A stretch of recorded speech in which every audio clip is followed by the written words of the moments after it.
Was there an Adam? Was there an Eve? Or did we evolve from what we conceived? Either way, we got what we needed when the sun shone down on the Garden of Eden. Don't you know we're gonna have a Solartopia, Solartopia, Solartopia. Don't you know we're gonna have a Solartopia all over God's green world? Well, we bit that apple and the garden was lost, and so we had to work to pay the cost. And so we went digging into the ground and started to burn many things we found. But don't you know we're gonna have a Solartopia? That's the wonderful Dar Williams singing with Pete Seeger and David Burns, who wrote most of the words to that song, except for Solartopia, which I wrote. This is Harvey Sluggo Wasserman joining you on the Progressive Radio Network with our weekly Green Power and Wellness show. We got a ton to deal with today, and we got a great man to deal it with. John BRAKEY, you with us? I certainly am, Harvey. All right. Well, I'm going to start with a monologue. We're waiting to see if Steve Rosenfeld or Bob Fitrakis will call in. We want to talk a lot about Iowa and the predictable prevent Bernie from getting the nomination fiasco there. But first, I do want to talk about the impeachment and the fascism in the White House. I want to hand it to Mitt Romney. Thankfully, one Republican stepped forward to, challenge the fascists in the White House. This is really important that at least one Republican did dissent. It does mean a lot.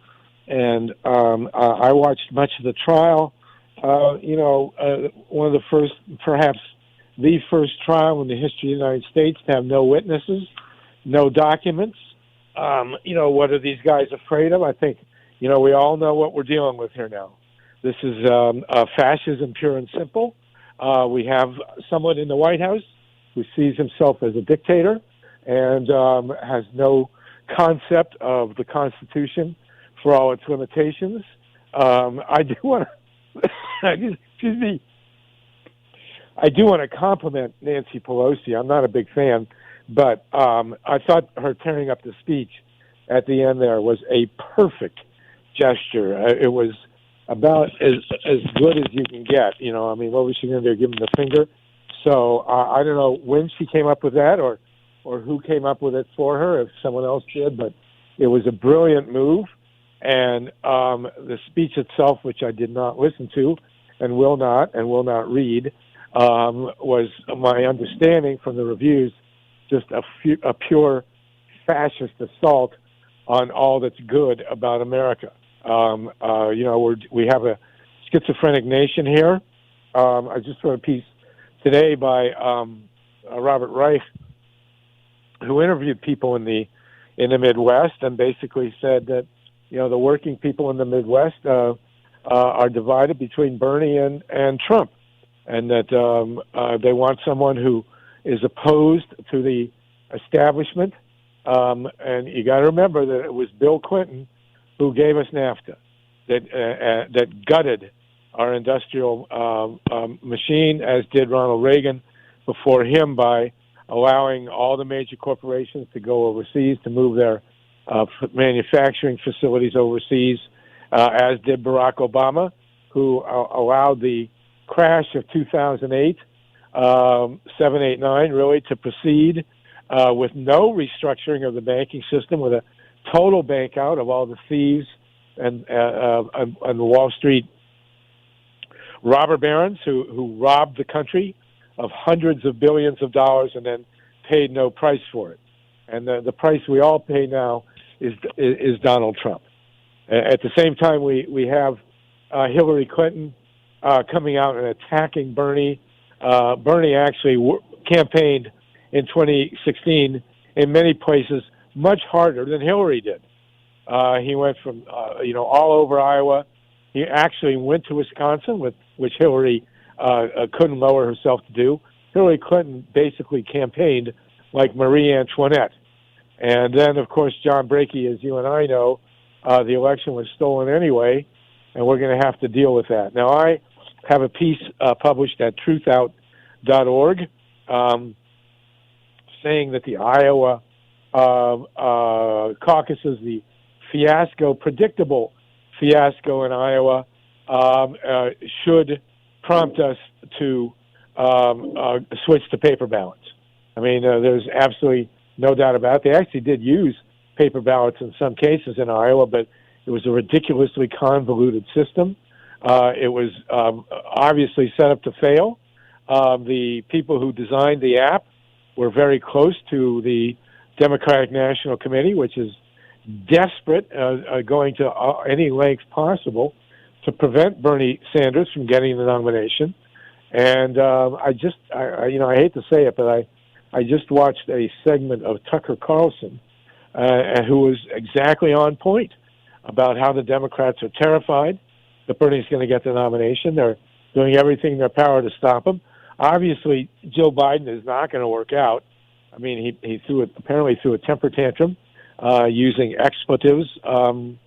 Nice guy Joe, working class Joe, all that garbage. It's ridiculous. I mean, Joe Biden is not only unelectable, he's unnominatable. So they've opened the door now for the latest billionaire, Michael Bloomberg, and we'll see how that plays out. But clearly, Bernie was the rightful winner in Iowa. They propped up Pete Buttigieg to, defang and discount Bernie's obvious victory in Iowa, and then in comes Trump. First of all, he gets an acquittal on one of the most absurd, insulting, insane non-trials in history. And I want to make some special comments about Alan Dershowitz.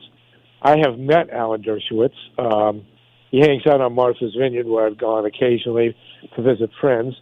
And he embarrassed himself and the nation as no person has ever embarrassed and insulted the intelligence of the world, getting in front of the U.S. Senate and the world audience, and basically saying that the U.S. Constitution allows for a dictatorship. I mean, if a president is not impeachable or removable for what Donald Trump did, in particular obstruction of justice, which was what Dershowitz was addressing, then we have a dictatorship. There's no check and balance. There's nothing a president can't do. And, of course, we've seen a guy in the White House who thinks that he can do anything. John BRAKEY, do you want to comment on that? Well, I would just say that right on what you're saying, and as to Iowa, I did the Tucson Snowbird Iowa caucus, and that was a tremendous experience. But my part of watching it very hard was to see what the security was like and how that was done.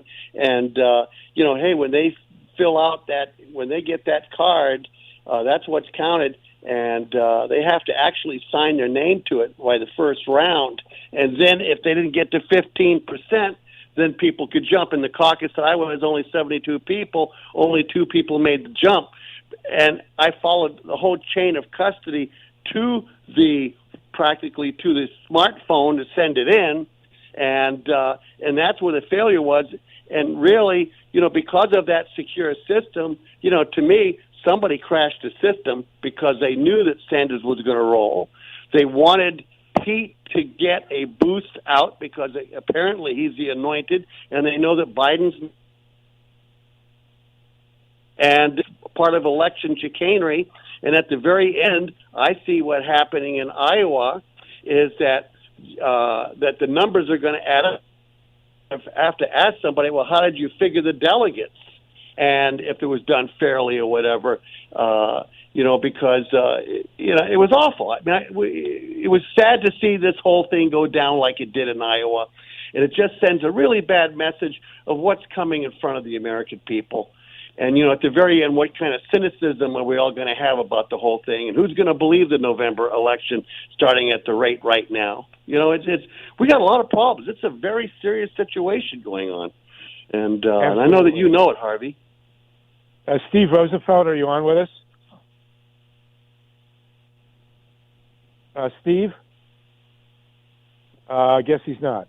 I hope he does come on, because he was right there on the front lines, and because I talk to him all the time, and he's got some pretty incredible stuff that he's working on in Iowa and all of this. Yeah. Well, we're waiting for Steve Rosenfeld to join us. I wanted him on the show because he has pretty specific knowledge.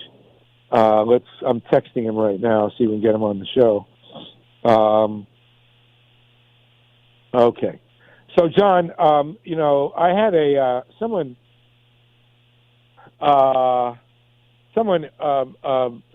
commented on my piece at Truth Out, saying that my piece was wrong.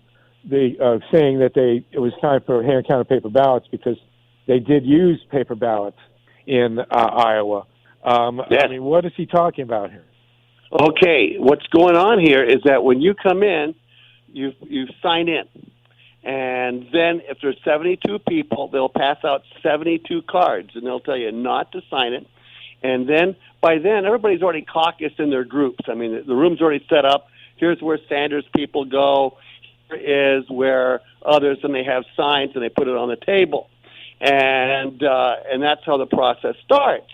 And then the rules are explained very clearly by first they have to elect a chair, and then they explain it. And I have this all on video, by the way. It's a very interesting process. I think it's really wonderful how they did it, because we don't meet enough as citizens.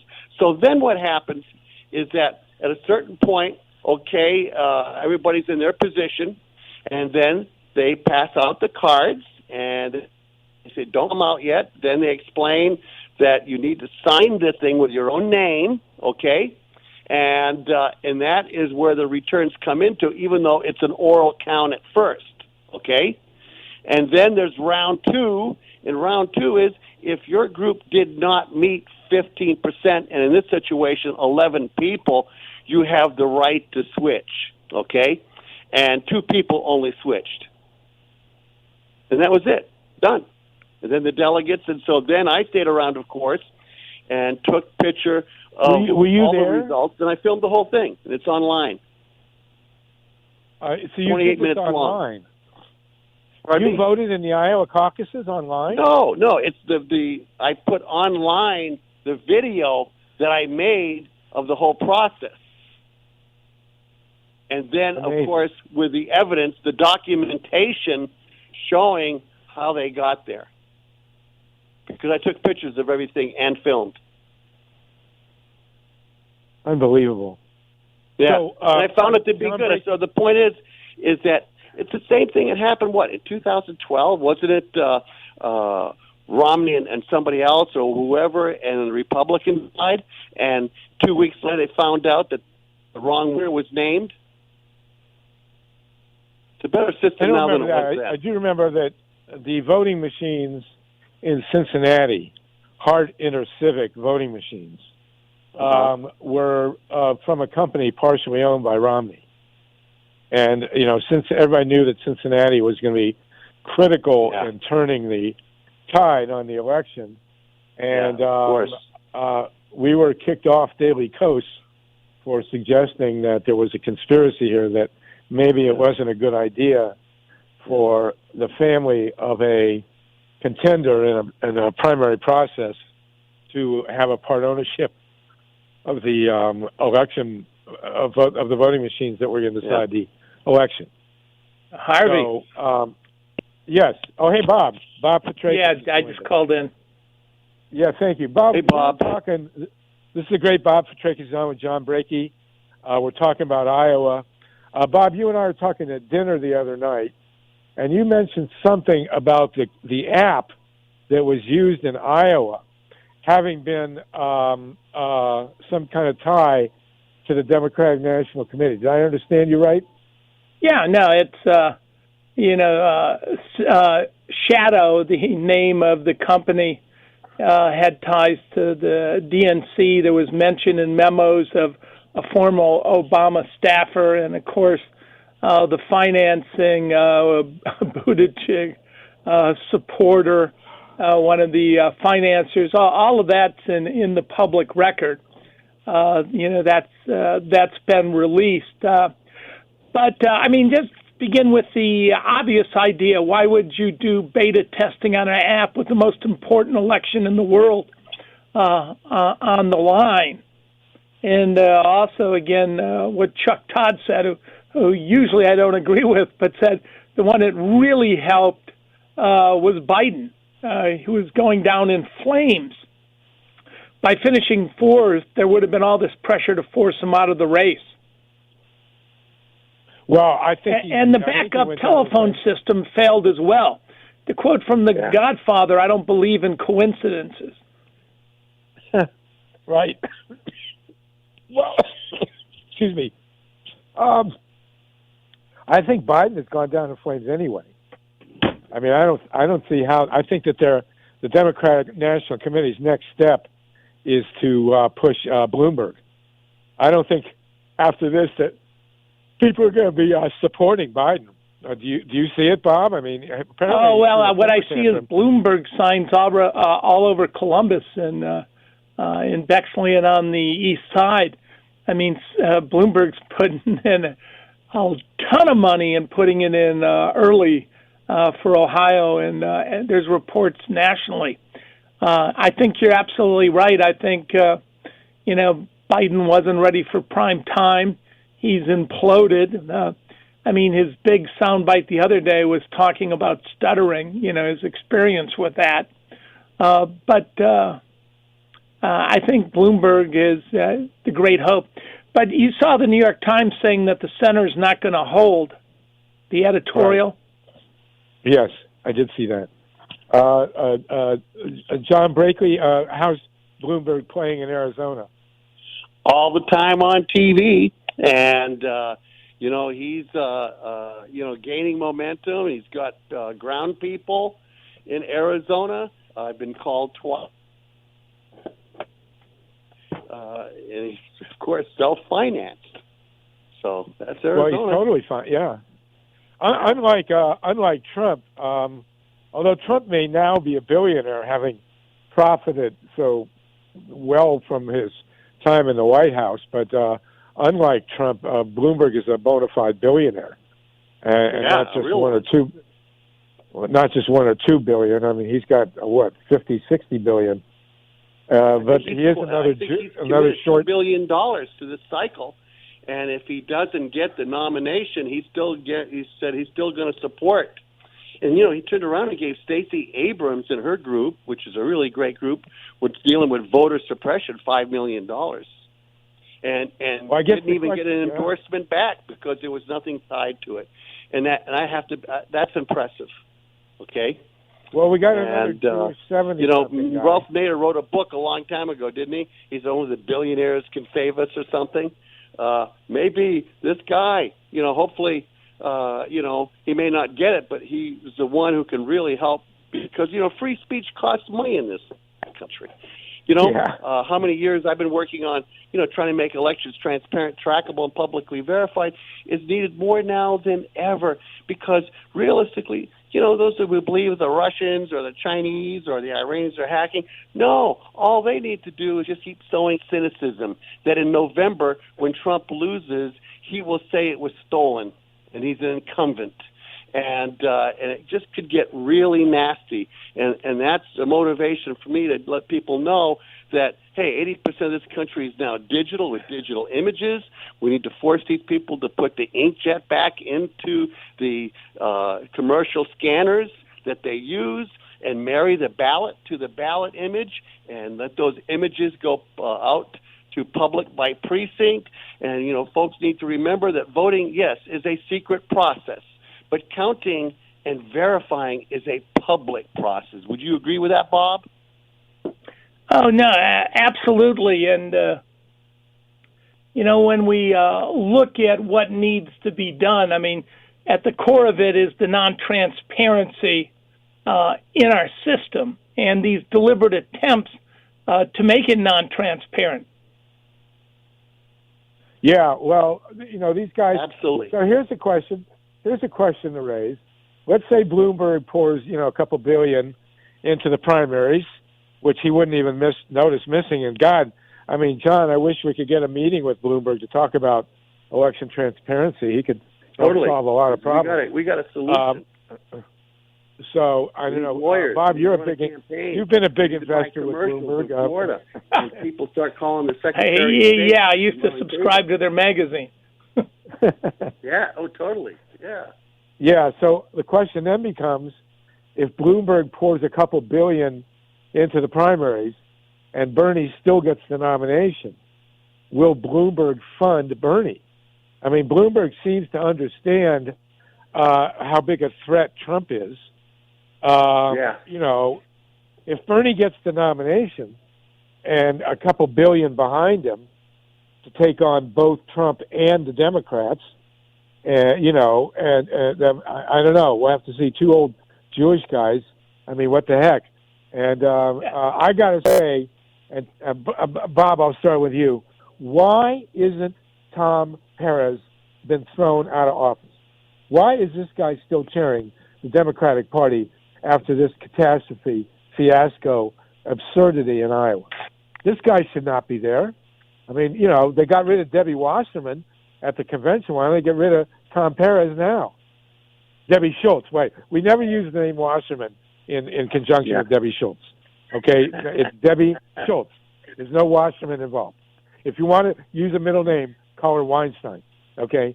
So, Bob, why is Tom Perez still in power?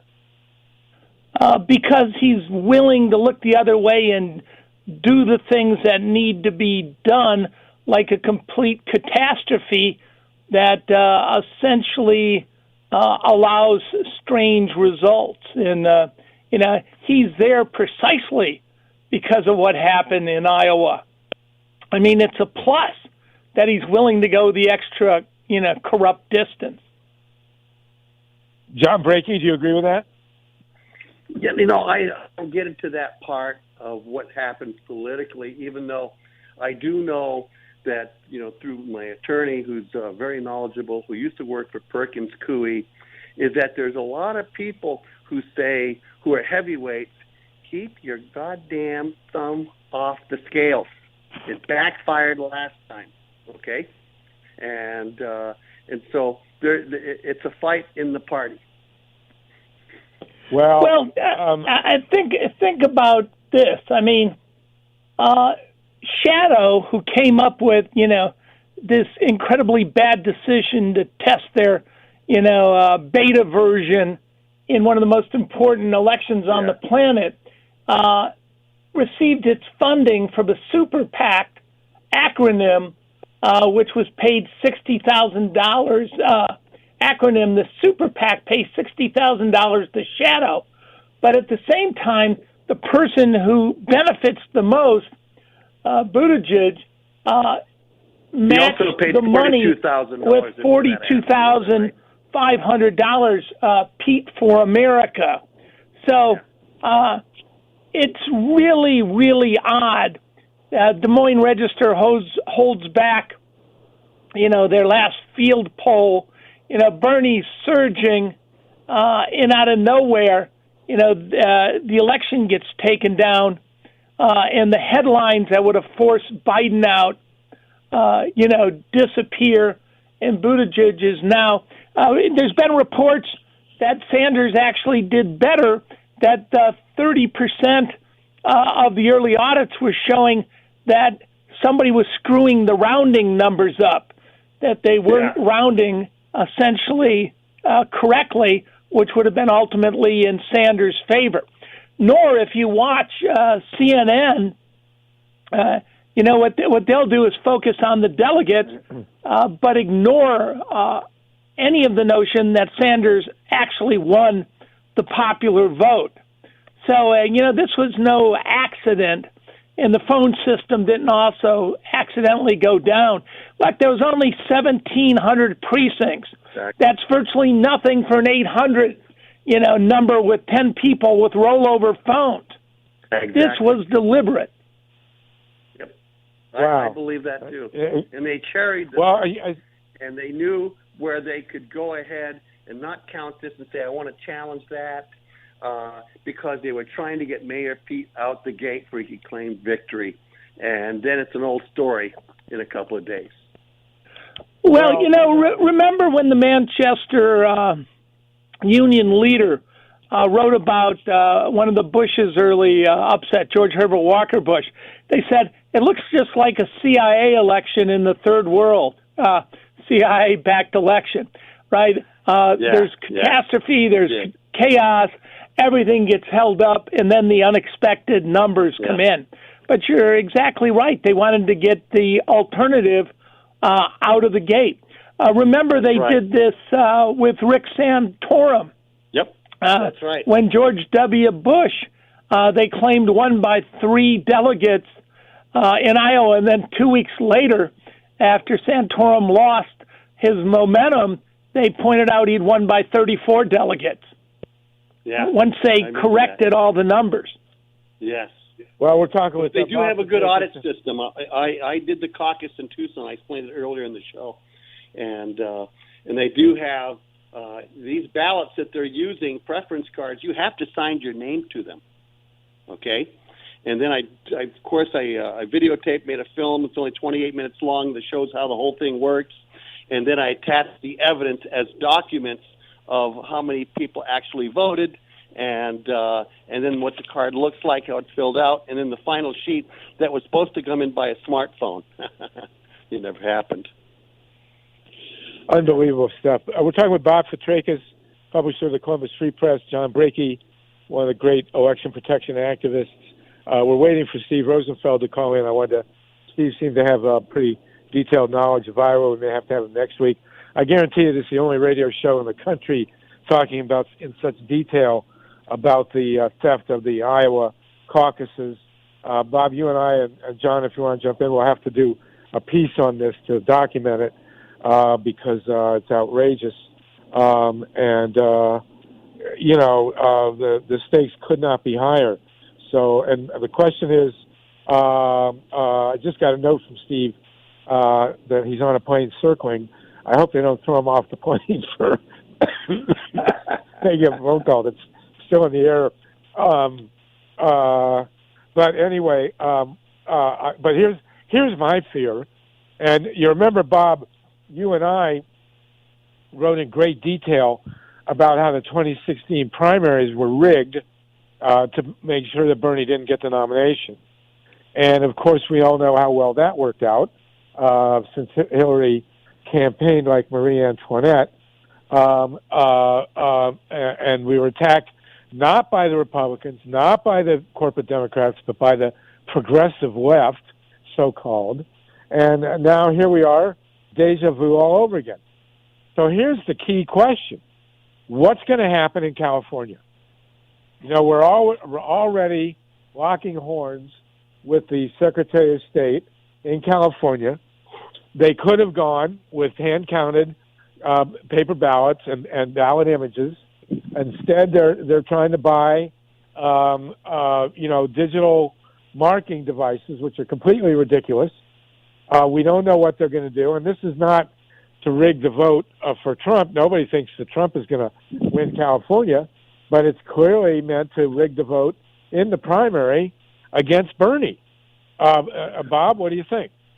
Oh, no, I think you're, stating what both of us believe to be a fact, just like the use of the Van app, which, was given by the DNC to both candidates in 2016, Clinton and Sanders, and many of the newly registered Sanders college students and young people reported that they were left off. The data never got there. They were put in the wrong party, the American Independence Party, a crypto-fascist remnant from George Wallace.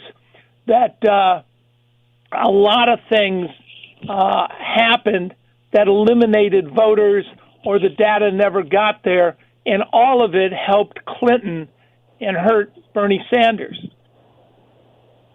John BRAKEY? California. Wow. Election night. I promised I'd canvass the whole state and watch everything in slices. Election night, I got half the counties done, and I go, oh, my God, Bernie's losing by 26 points. It's all over. Opened a bottle of wine, cooked dinner, went to bed, disgusted. Next morning, Hillary was only up 13%. Bernie lost the precincts only by 2%. Okay, now the lead's only 13. It broke the rule of large numbers. Then I found out that 850,000 people were pushed into provisionals, and somebody got into the voter database and they targeted people. One of those people was Bev Harris' son-in-law. Okay, found out that he was with the Green Party. Okay, and then they called the election on election night. Okay, they're going to audit, and those ballots are sorted. So basically, to your strip and flip, I added the stack in front because they stacked, and they stacked it by using the Pitney Bows. And the Pitney Bow machines, that's Jeffrey Dean's brother worked with that company. What a mix. The original people from Global, Diebold, okay? And when a ballot goes through that machine, when it comes back in, it's a sorter, and it takes a picture of your envelope. If it likes your signature, it's your passed, and we'll open you up right away. If it doesn't, it has to be checked by eye. And you know what? That ballot that's being checked by eye may not get checked until after the election because we're really busy. And it seems like that in voting now, they know how you're going to vote on big races, okay? That was the whole point of the Help America Vote Act. That was the whole point of spending $2 billion because by 2006, they had all the voter databases in the country geared to go into be able to be loaded into a commercial database. And then from that commercial database, they know if you like anchovies on your pizza, okay? They know a lot. In fact, they may have as many as 5,000 points on all of us that's managed by algorithms.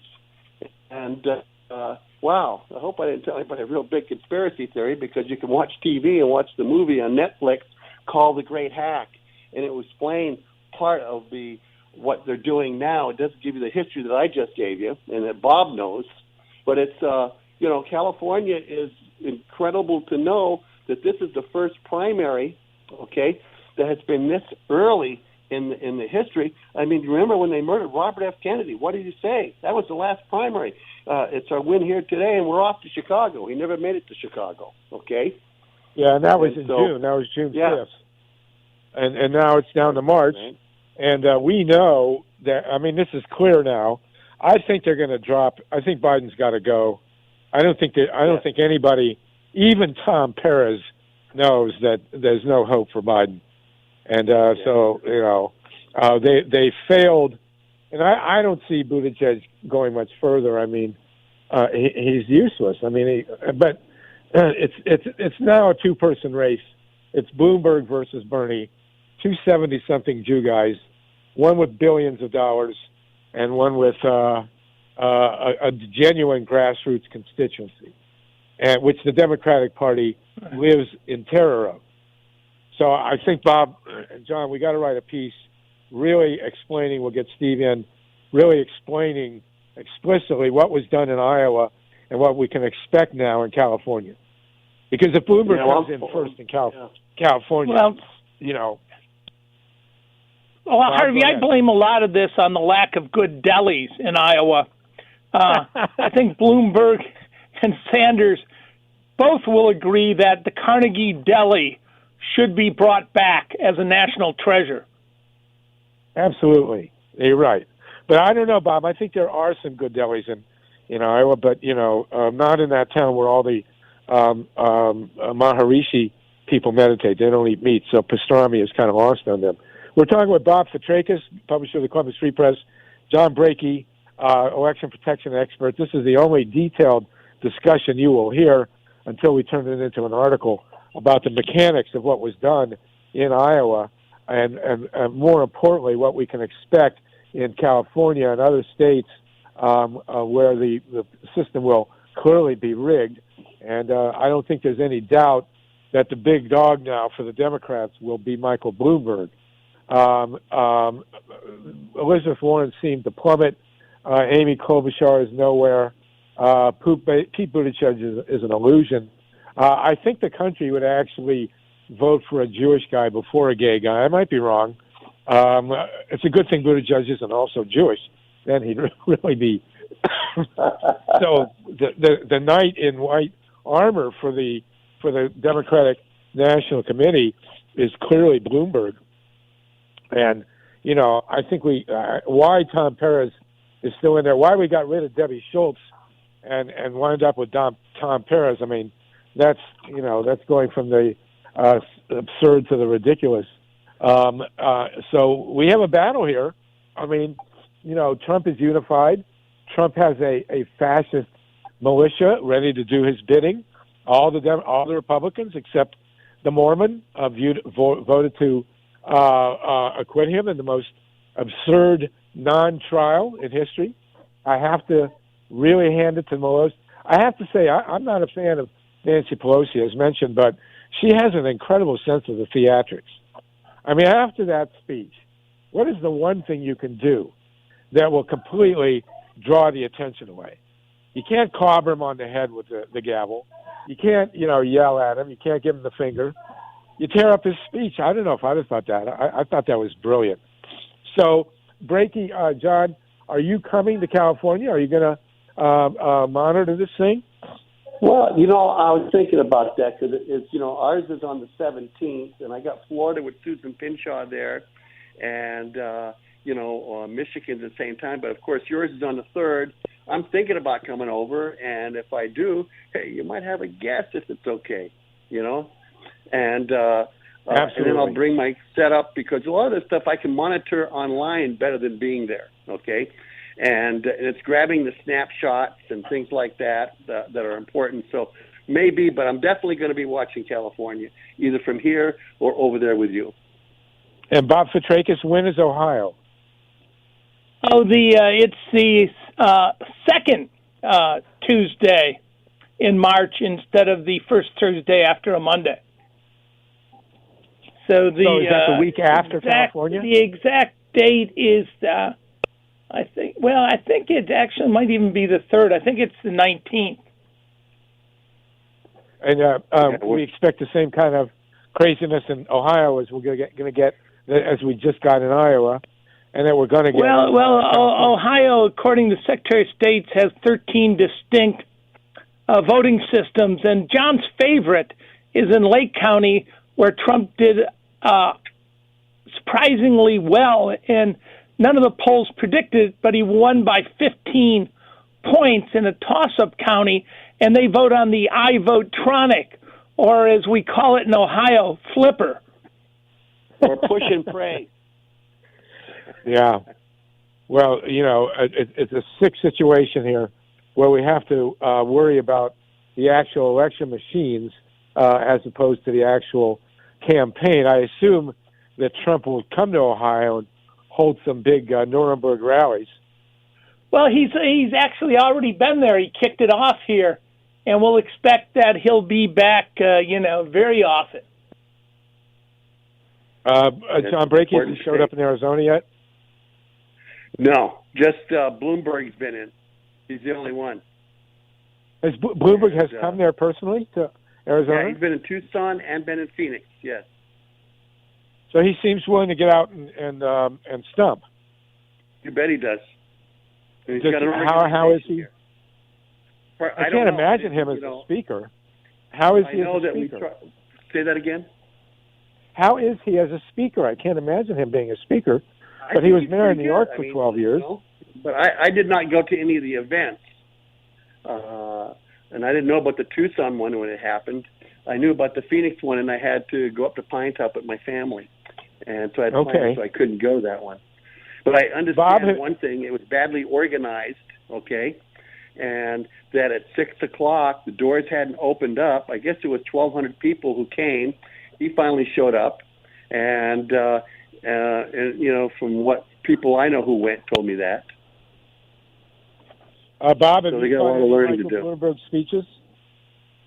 No, but again, you know what Trump said, which wasn't true. Did you follow when Trump said that he was negotiating to stand on a box? Oh, God. Absolutely a lie, but in the finest tradition of the fascist. It caught all this traction, even though it wasn't true. Ohio's March 17th. I mean, Bloomberg, he was mayor of a major city. And again, he's had tremendous political experience. He's no Bernie, but he's competent. He's been around. Well, what's he saying?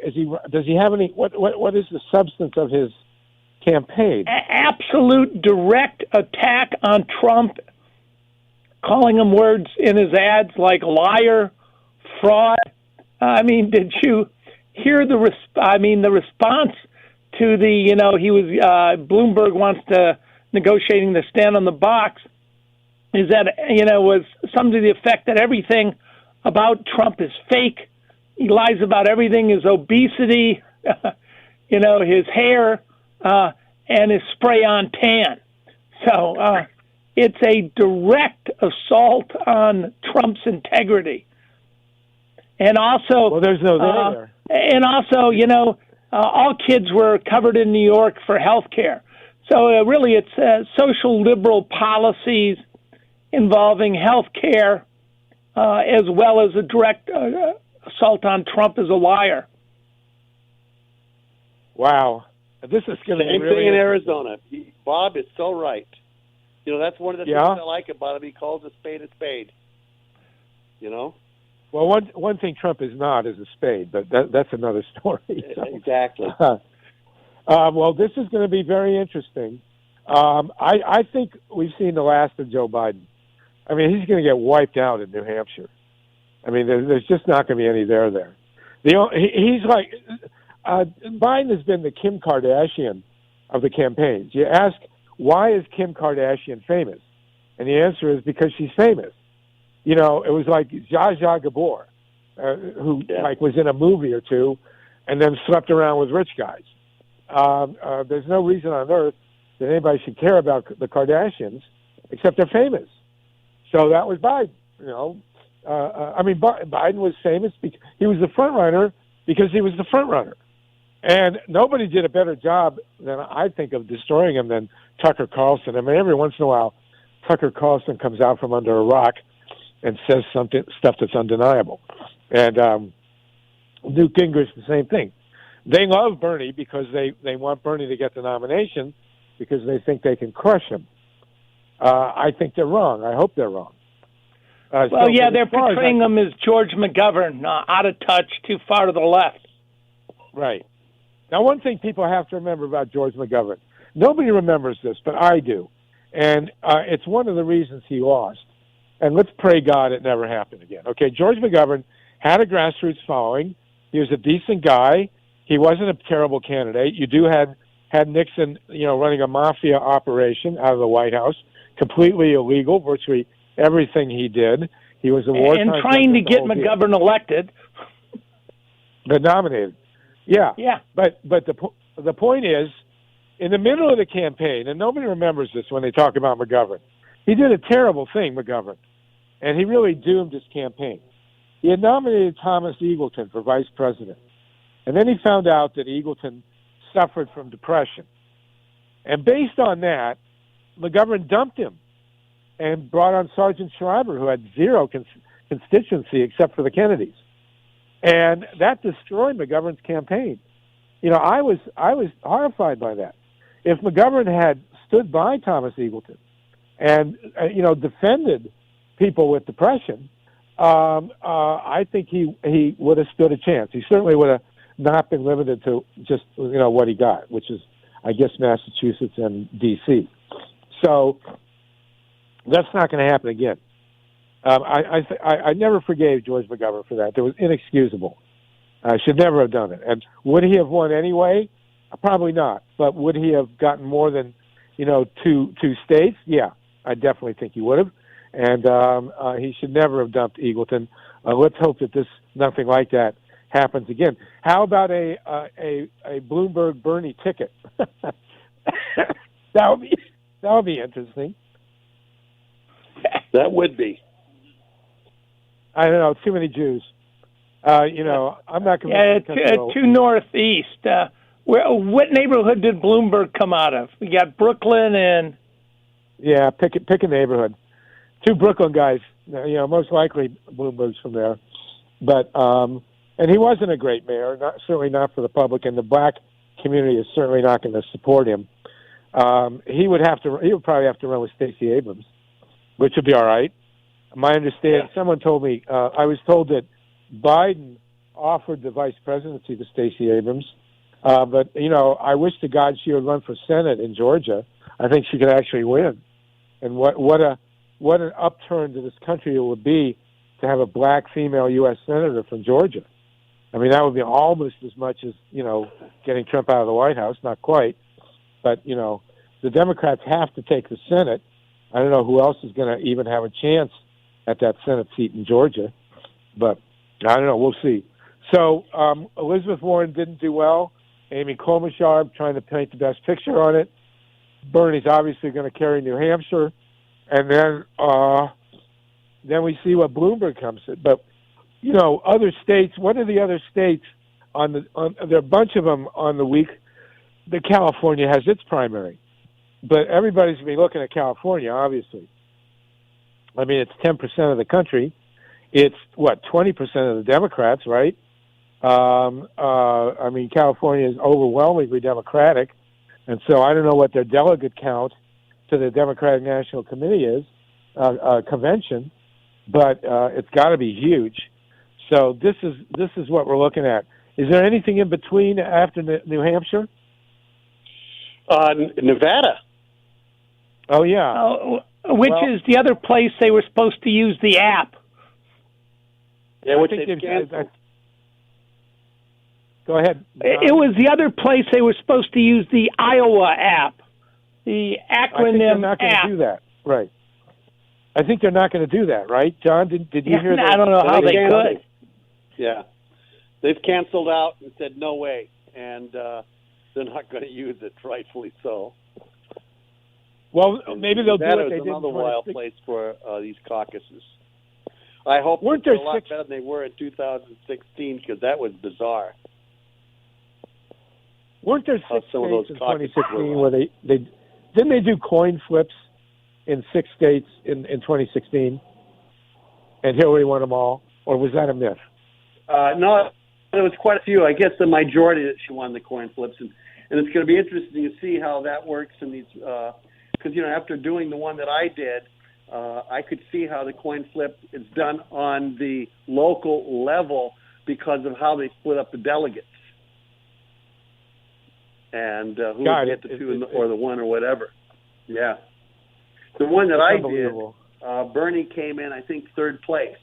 But these are snowbirds. Okay, they're more older people who come down here for the winter and then head back to Iowa in the summer. In spring, or Michigan, or Ohio, or but Maine. I'm just saying for a lot. I was surprised, and I guess maybe there were 3 to 4 caucuses in Arizona for these people organized already. They've already happened. Yeah, ready for it. Yeah, they had filed in I guess a month ago, and got permission. So it's kind of like an absentee because really you can't have absentee. All I know is that it was very transparent. But I'll say, even though Steve Roosevelt's not here, we should be all grateful for his work investigating to stop them for doing virtual elections using smartphones. That's what Steve was able to educate these people and say, no way. This system was the compromise just to report the results only. Imagine that, having a smartphone. It's really unbelievable. Virtual. I mean, after all these years. If you look up the word virtual, what does it really mean? Look up that definition. After all these years since 2000, the Democrats, we don't hear a word from Al Gore. Well, I just saw a piece today that John Kerry is considering running to prevent Bernie from winning. Yeah, that's not going to happen. I mean, that's just not going to happen. I think I think it's safe to say at this point, unless the media comes up with somebody else out of the blue, that it's a 2-person race now between Bernie and Bloomberg. I mean, I don't see it going any other way. And I don't know. I see obviously- Pete in the mix still, believe it or not, and it took quite a bit to do what they did, and to get him. But of course, the game after New Hampshire is no longer a ground game. It is a game that's played in the media, and the media doesn't give away. Okay, it's going to cost millions, and that's where Bloomberg has a big ace, and I think that Sanders does too, because he's got a lot of people behind him putting money in. Bob, what do you think? Well, no, I think you're right. Buttigieg, it may stick in, but ultimately, I think Biden was right. He's a small city mayor, small town mayor. I mean, for God's sake, I can't conceive that somebody from South Bend, without holding any higher offices than mayor of South Bend, would win the election. But who knows? There's always been talk about his intelligence work while in the military. Yeah, there's no way. I don't think he has the charisma. I think his being gay is not going to fly in certain places. Although, again, I got to say it's a toss-up, gay or Jew. That's a tough one. I think the Democratic establishment is going to rally around Bloomberg and around Elizabeth Warren. They're still terrified of Bernie.